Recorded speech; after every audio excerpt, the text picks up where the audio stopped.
আজ সকালে ব্রেকফাস্টে ছিল সবজি খিচুড়ি। আর এটা হচ্ছে আম্মু মেক করেছিল। আজকে সকাল, সকাল ঘুম থেকে উঠে ফ্রেশ হয়ে পড়তে বসেছিলাম। আর এর ভিতরেই হচ্ছে আমার স্টুডেন্ট চলে এসেছে। কারণ আমার স্টুডেন্টেরও এক্সাম।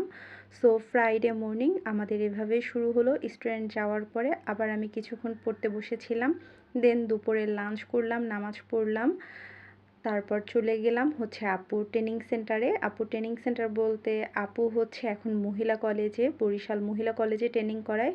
এই তো আপুর স্টুডেন্ট হচ্ছে পিঠে নিয়ে আসছে ট্রিট দেওয়ার জন্য। অ্যাকচুয়ালি একজন আপু হচ্ছে পা উঠিয়ে গাড়ি চালিয়েছে ২ দিনের ভিতরেই। সো সে আমাদের সবাইকে ট্রিট দিয়েছে। দেন হচ্ছে ওখান থেকে চলে গিয়েছিলাম পপুলারে, বাংলা বাজারে। ছোট খালামণির হচ্ছে ডক্টর দেখাতে হবে।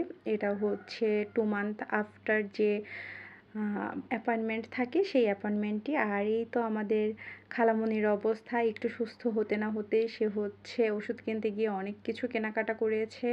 আর সবথেকে খারাপ ব্যাপার হচ্ছে যে এই মানুষটা নিজের পায়ে হাঁটতে পারত। এখন তার হচ্ছে একজন মানুষের হেল্প লাগে। সবাই হচ্ছে খালামণির জন্য দোয়া করবেন। দেন আমরা হচ্ছে বাসার কাছাকাছি গিয়ে আবার হচ্ছে খালামণি আমাদের আইসক্রিম ট্রিট দিল। অ্যান্ড আজকের দিনটা খুব সুন্দরভাবে কেটে গেল। ওকে, আল্লাহ হাফেজ।